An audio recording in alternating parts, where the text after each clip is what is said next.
Salut les gars, j'ai plein de vidéos à faire. J'ai des tontons qui m'ont envoyé du matos. J'ai des tontons qui sont passés me ramener du matos. Et mais avant ça, j'ai fini des voitures aussi. Euh, mais avant ça, causons un petit peu Traxxas Max. Alors ce petit bestiau, vous le savez, depuis le début, je regarde ça d'un œil un peu, tu vois, sceptique, suspicieux. Parce qu'il est rikiki, il est cher. Et après, il te file plein d'options avec, encore plus cher. Tu prends ton Traxxas Max d'origine, la plupart des gens, enfin tout le monde, hein, j'ai eu que des retours positifs sur ces machines, que ce soit des Allemands, des Anglais ou autres, ou des Français. Vous m'avez tous dit être super contents avec la machine. Beaucoup ont mis le kit Wide Max parce qu'ils ne sont pas habitués à rouler en MT, donc ils se cassent trop vite la figure. Perso, clairement, je trouve qu'avec le kit Wide Max, il est moche parce qu'il est aussi large que long, tout comme en fait il a la taille du Techno MT410. Et au budget où il est, tu te dis, ben, il faut prendre un MT410 parce que moi, tu es sûr de ce que tu as en main. Et donc je l'ai pris un quand même, hein, puisqu'il y a quand même plein de bons retours. Ce qu'il y a, c'est qu'en fait, on est là dans les dimensions quasiment d'un Savage Flux HP au début où il est sorti.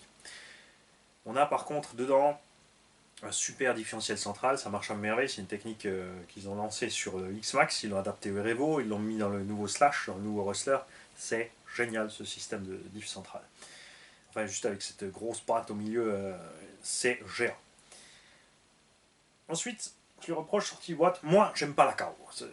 J'aime pas. Surtout la petite galerie de toit là, pour le départ de vacances là, enfin, je trouve ça. Et en plus, la carreau le rapetisse un peu. Tu vois, moi j'ai mis une carreau un peu plus grande. Du coup, ça lui donne tout de suite une autre dimension. Ce sujet-là, bonne nouvelle. Evgeny a enfin fait des carreaux de Traxxas Max en Dodge Ram. Elles arrivent. J'en ai tout de suite pris une dizaine. Pour tous les autres, n'oubliez pas qu'il y a Faisal qui les vend sur Le Bon Coin. Il est aussi sur eBay d'ailleurs. Donc, tu te retrouves aussi avec un engin, comme il a les diffs dedans du Revo, qui sont très grands en diamètre, point de vue de la couronne, avec des bulkheads assez bas. Ce dont je ne suis pas fan, c'est ce que je reproche à la plupart des Truggy ou Muggy, c'est que même s'ils ont une bonne garde au sol, à cause de la dimension des roues ou autre, le châssis devant-derrière va vite taper parce que les engins sont lourds, faible débattement, donc soit les ressorts sont durs pour pas que tu ailles taper, soit ils sont bien souples et tu es à l'aise dans le tout-terrain. Avec le kit White Max, ça va un peu mieux évidemment, les triangles sont plus longs, donc tu gagnes un peu de garde au sol, malgré les cardans d'origine en plastique qui sont assez gros. Euh, Plusieurs ont arraché en fait les fusées de tête de cardan, donc tu passes sur des métals. Il existe donc deux sortes, vous ne vous faites pas avoir. Il y a les Hot Racing. Bon, la version chinoise des Hot Racing, ça reste les mêmes. Ce sont ceux-là. Je le sais, ça fait plusieurs fois que j'achète de ces cardans directement en Chine. Et je peux vous confirmer, parce que j'avais le tracing, que ce sont bien la même fabrication, la même solidité. Génial parce que télescopique. Beaucoup moins gros en diamètre, donc tu peux gagner en débattement. Moins cher que les Traxxas, parce que là tu payes à peu près 70 $ le jeu complet. Et tu peux garder tes hexagones de roue, tes écrous de roue. Parce que quand tu prends les pièces Traxxas, qui sont vendues donc 120 balles les 4, parce qu'il y a encore des autres têtes, donc tu reçois des autres roulements avec, tu reçois 8 roulements et 4 cardans, ça me plus, c'est mon sport. Et ce qu'il y a, par contre, c'est qu'il faut acheter 4 hexagones Traxxas encore avec pour entre 20 et 40 euros. Donc la facture commence à grimper.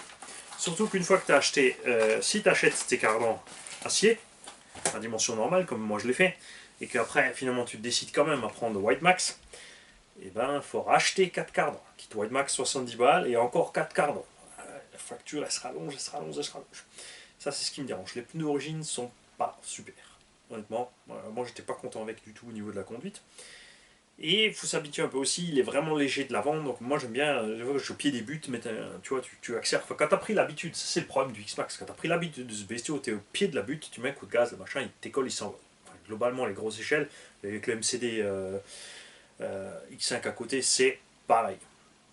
Le RR5, c'est exactement pareil, j'étais au bas des rampes, tu mets un coup de gaz, j'atterrissais dans la forêt, souvenez-vous, sur le run du confinement. Donc là, tu n'as pas ça. Donc moi j'ai pris une fois un roller puisque je voulais pas du micro-moteur dedans en 3670. Il était déjà chaud quand je l'avais essayé alors qu'il faisait froid. Après, plein de gens m'ont dit il encaisse la chaleur, il tourne bien. Par contre, c'est bizarre quand même que dès qu'il y en a dispo sur eBay, ils ont disparu. Alors moi j'ai mis un 3674 avec moins de kV, on a gardé l'étagement d'origine, j'étais content. J'ai baissé l'étagement pour voir, là ça manquait vraiment de pêche. Et le problème qui reste, quand tu as un petit moteur comme ça, vous l'avez vu dans le Losi LaserNet, quand tu as un moteur trop petit par rapport au poids du véhicule, les performances sont là, mais la conso, elle grimpe, parce que lui, il a du mal à emmener le poids de la voiture. C'est sympa par contre en l'air d'avoir beaucoup de kV, puisqu'en l'air, du coup, lui, ça lui pose pas de problème de monter dans les tours, et ce qui permet de faire facilement des figures avec cette bestiole. Surtout qu'il est léger de l'avant, donc très facile de faire des backflips avec un engin qui est lourd du dessus. C'est plus facile de faire des front flips avec les engins lourds du nez.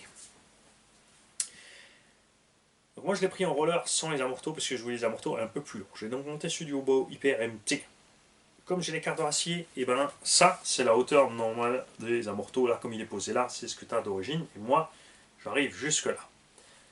Alors ça paraît pas grand chose, mais quand tu es en l'air et que tu atterris, ce petit centimètre qui te freine en plus, et ben ça fait quand même la différence. Enfin, perso, pour la conduite, puisque j'avais l'origine, grâce à Clément de 100% Racing RC Racing,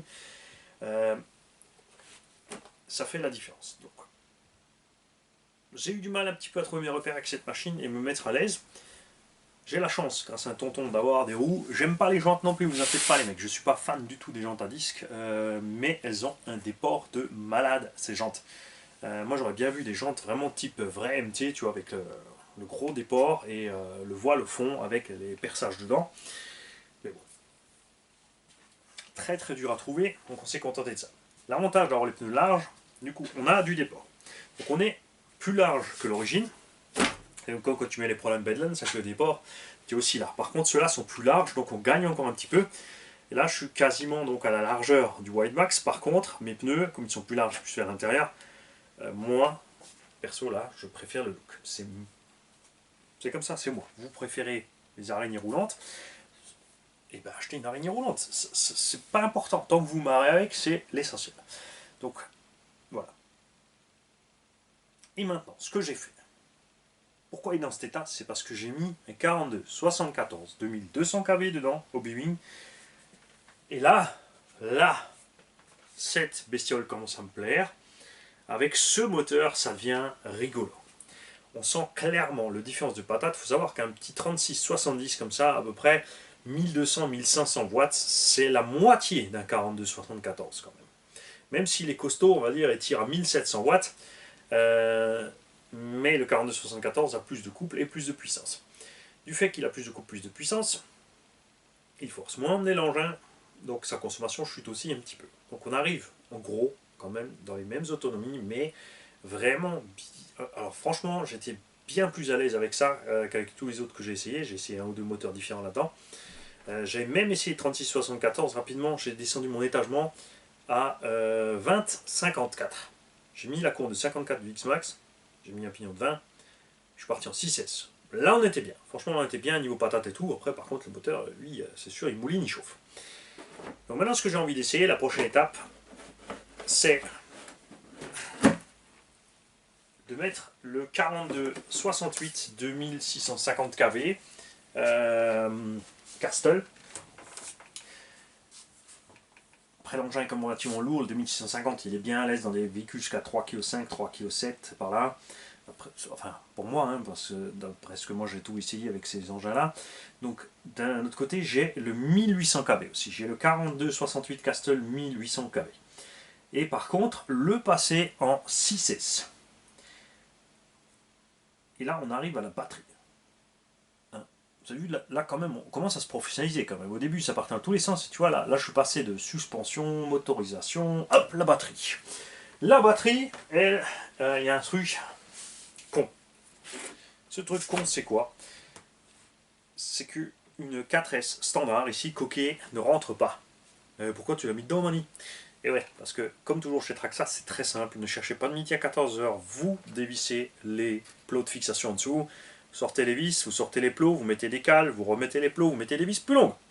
Et hop, tu as gagné de la hauteur. Honnêtement, je pourrais même y empiler 2 4S bashing compact et me faire une 8S. Il y a moyen de le faire rentrer, c'est pas un problème.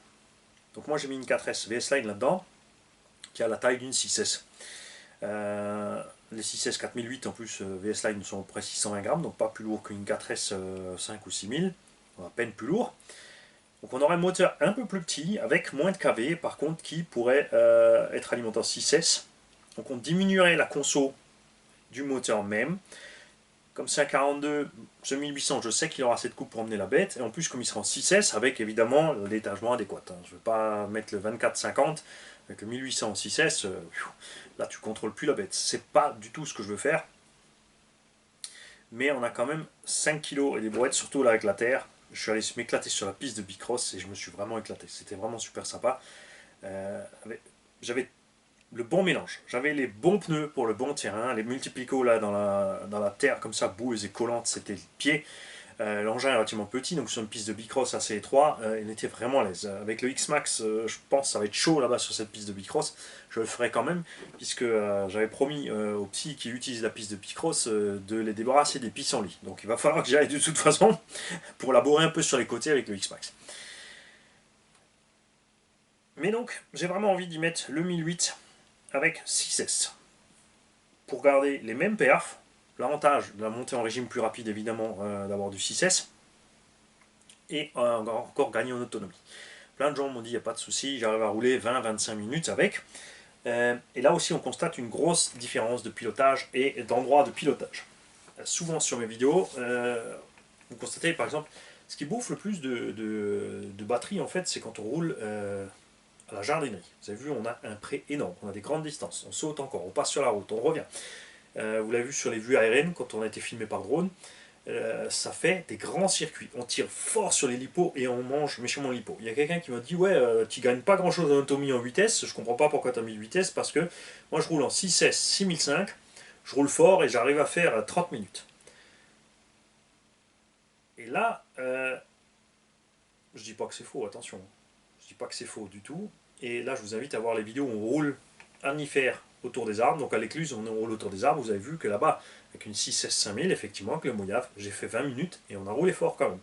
Parce qu'on a des plus petites distances. On met des coups de gaz. Bref, pas de freinage trop violent, beaucoup de virages. Alors que dans le pré, c'est là la différence avec le vitesse en fait. J'ai la vidéo en 6S dans le pré d'origine. Souvenez-vous, le premier Mojave que j'ai essayé, le jaune, pied dedans, 8 minutes, les batteries cuit, le moteur bouillant. Ça, c'est la réalité des choses. En vitesse, on arrive à faire une vingtaine de minutes avec la même VMAX, ce qui est impossible à faire en 6S dans les mêmes conditions. Par contre, c'est sûr que le vitesse, quand on passe autour des arbres, là, on passe 40-50 minutes en fait. Donc chacun a son style de conduite, chacun son petit coup de gâchette, chacun ses habitudes. C'est pas évident en vidéo de se rendre compte. Même moi, si j'avais vos vidéos, d'ailleurs, j'aimerais voir plus de vos vidéos, les abonnés, s'il vous plaît. Prenez vos portables, filmez-vous, envoyez-moi des petites séquences. C'est important pour l'expérience à tout le monde. C'est bien, vous voyez notre style de conduite que ce que nous on fait, mais en vidéo on ne se rend pas compte des dimensions, surtout que la caméra filme large, donc ça rapetisse un peu. Au début j'ai filmé plus étroit pour qu'on voit mieux les modèles, mais c'est pas évident de toujours bien suivre le modèle, surtout quand il y a plusieurs. On n'en profite pas, donc je repassais aussi sur une vue un peu plus large, et on se rend pas bien compte des distances, hein, parce que à Jardinerie on fait du 300, 400, 500 mètres. Les speedruns par exemple, entre le Dodan où on part et le portail Peugeot, il y a 500 mètres. La première fois que j'ai fait le speedrun avec le camion, il y a quelqu'un qui m'a dit c'est n'importe quoi, tu roules pas à 90. Tu as dû te tromper, c'est 90 miles. Bon, déjà si c'était 90 miles, ça ferait 135 km/h, donc j'aurais été très content. Et en fait, c'est cette impression-là, parce que déjà le camion est gros et que on fait 500 mètres. Donc pour faire 500 mètres, il faut quand même un certain temps. C'est comme ça. Et tu le vois après quand je sors le laser note. Donc n'hésitez pas vous-même à faire des petites vidéos comparo au même endroit. Vous prenez les différents endroits et vous regardez les vidéos des machines. Le LaserNet, vous avez vu, plafonne à 65, 60-65. Là-bas, tu as l'impression que il traîne. Par contre, en forêt, on monte les arbres à 65, le X-Max ne roule qu'à 65. Pourtant, lui, tu as l'impression qu'il va fort quand même. Donc ça, ce sont des choses à garder en tête. En tout cas, là, sur la petite piste de Bicross, ce machin, il est super méga à l'aise. Je me suis fait plaisir. Je vais mettre 1008, je vais mettre 6S et je vais y retourner. Parce que là, j'ai réussi à faire une vingtaine de minutes, mais j'ai quand même des VS-Line 7005 à bord. Hein. Après, je vais pas rouler cool. J'ai attaqué un petit peu quand même. Hein. On s'est fait quelques petites lignes droites à fond la caisse. Je confirme, c'est bien une 7005. Et elle a quand même tenu que 20 minutes. Le moteur après était chaud, par contre, pas express en ventilo, hein, pour comparer quand même. On ne devait pas dépasser les 70 degrés alors que j'avais pas de ventilo. Dans les mêmes conditions avec le 36-70 ou 36-74, bon, le 36-70 il a un super radiateur, un super ventilo, ça le garde bien au frais, ok, mais on avait déjà des températures pires que ça. Donc ce qui me rassure quand même, c'est que sur la piste de Picross, on n'a pas fait des méchants crashs quand même, mais on s'est loupé 2-3 fois. Les impacts étaient sévères. Et, comme dit, on va comparer ça au Savage HP, qui faisait aussi à peu près 5,5 kg, qui avait un Atrax de 325. Là, on a un peu moins. Pierre-Yves. Je ne sais même plus combien il a. Bah si. Voilà, on a 325. On a définitivement la taille du Savage Flux HP. L'avantage du Flux HP, c'était la suspension. Le Savage Flux a plus de suspension, plus de garde-sol. Était vendu aussi à l'époque 850 balles. Bon, il y avait un châssis en alu, l'alu c'est pas mieux que le plastique, ça a été prouvé, les châssis en alu du Flux, on en a fait des accordéons, plus qu'une fois. Celui-là, pour l'instant, j'ai vu que Kevin Talbot, même pas lui, hein, un copilote à lui en cassé un, parce qu'il a voulu faire un saut sur une rampe qu'il a raté, et il s'est emplafonné dans le coin dans un coin en béton. Donc là, ça a craqué le châssis, mais sinon il encaisse. J'ai pas flingué les pare-chocs.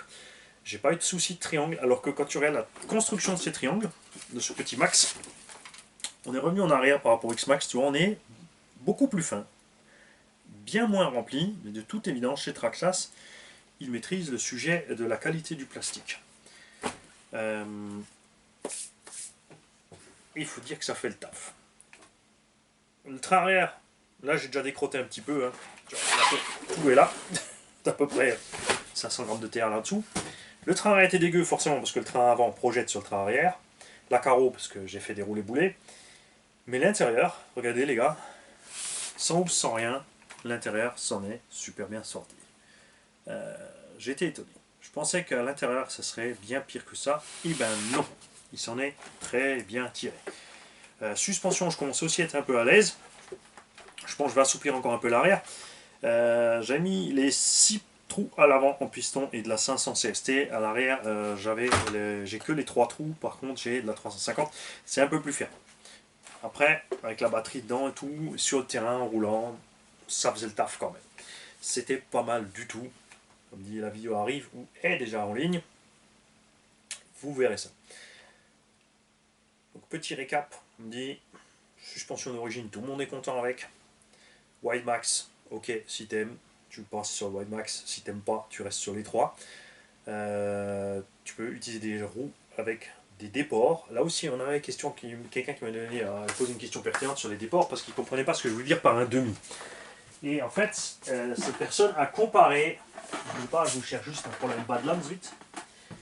M'a dit je comprends pas ce que tu dis avec un demi, ça doit être une erreur, je vais t'aider à te sortir de ton erreur. Alors c'est pas méchant, elle prend pas mal, mais tu ne peux pas comparer, parce qu'il est mécanicien auto, il sait un peu de quoi il parle.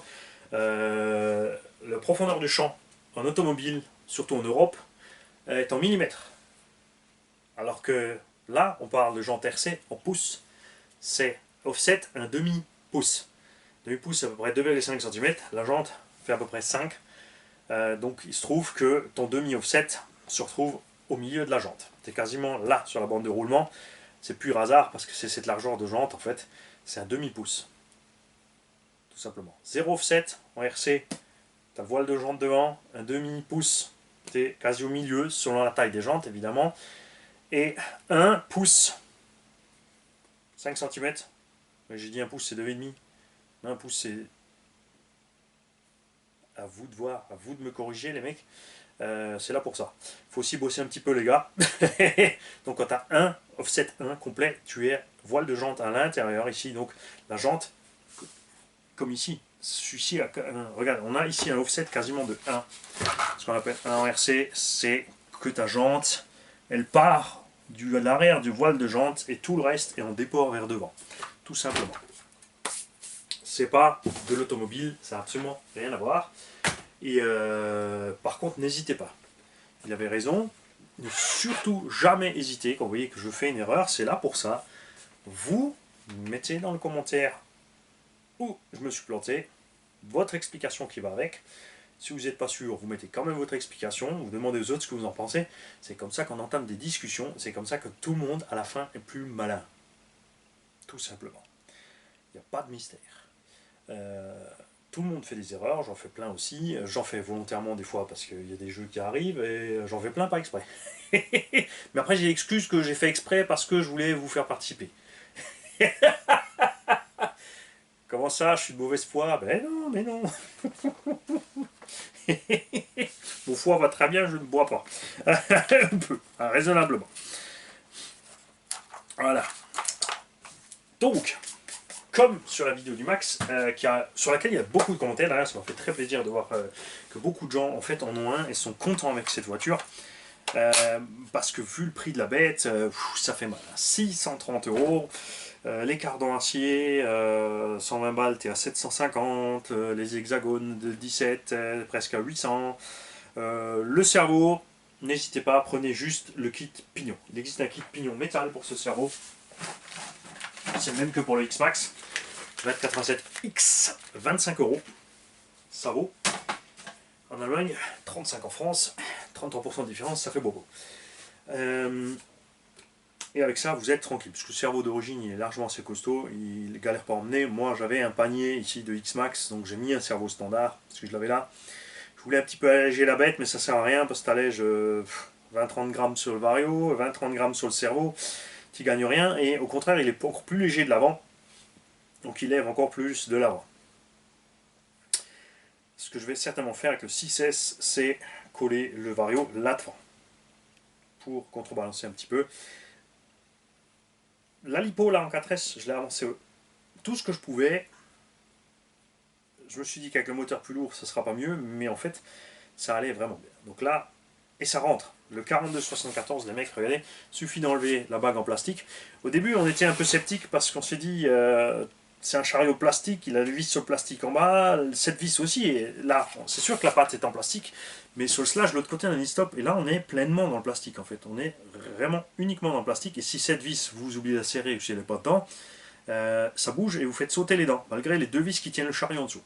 J'étais un peu sceptique, mais j'ai pu placer dans ce moteur les 4 vis à l'avant dedans. J'ai mis les 4 vis M3 et ça bouge pas. Pas de souci. Alors il y a un petit peu de jeu, enfin ça bouge un petit peu, mais en fait ça ne dérange pas. Il n'y a pas de problème. C'est sûr qu'on aimerait bien avoir quand même la petite bague dessus pour le fixer. Mais bon, je l'ai envoyé malnaguer, ça a tenu. Donc on est content, tout simplement. Donc j'espère aussi voir sous cette vidéo tous vos avis sur la bête. Moi, je vais pas aller le décrotter, parce que là il y a Rafouille qui est en train de dire « Ah, il m'a tout crotté la machine !» Parce que Rafouille, il aimerait bien avoir mon Max. Et j'étais prêt à lui filer, mais là, je dois dire que ça commence à me plaire. On retrouve vraiment, on commence à retrouver les sensations de flux HP, de chez HPI. Une machine de patapouf, je peux vous le confirmer et qu'il faut avoir testé. C'est comme le Revo de chez Traxxas, même si on n'aime pas, c'est le genre de caisse qu'il faut avoir au moins testé une fois. Le Savage Flux HP c'est pareil, il n'y avait pas de diff central, donc n'hésitez pas, mettez-en dedans, mettez le kit diff central, mettez le diff central qui était dans le 5 SC Flux, dans la boîte du Flux HP, et testez voir ça. Je préfère sur le Flux la suspension du Flux. Sur celui-là, je dois dire qu'on a moins de problèmes de transmission, parce que sur le Flux, on avait des problèmes de transmission sans le diff central. Avec le diff central, tu n'as plus de problème, mais il faut faire toute la manip pour le modifier. On a un grand débattement de suspension, mais les amortos quand même relativement fragiles. Il fallait aussi passer sur l'option. On cassait des triangles, on cassait des machins, on cassait. Mais c'était il y a 10-15 ans. Entre temps, les choses, comme vous voyez, ont évolué. Quand même. Maintenant, vous savez ce qu'il me faut, c'est un flux HP pour faire le compas. Le problème, c'est qu'ils ne vendent plus que le XL. Pour l'instant, avec les vieux pneus et la carreau, enfin c'est moche, et puis c'est cher, 850 € le Flux, ça va être Flux XL qui n'a pas évolué, ça les vaut définitivement pas. Je vous souhaite tous une belle journée les gars, moi je vais poser ça de côté et on va continuer dans la foulée avec, tiens, on a fait le Traxxas Max, on va causer tout à l'heure du Traxxas Revo et on va passer sur l'unboxing des tontons après tout ça. Salut les mecs.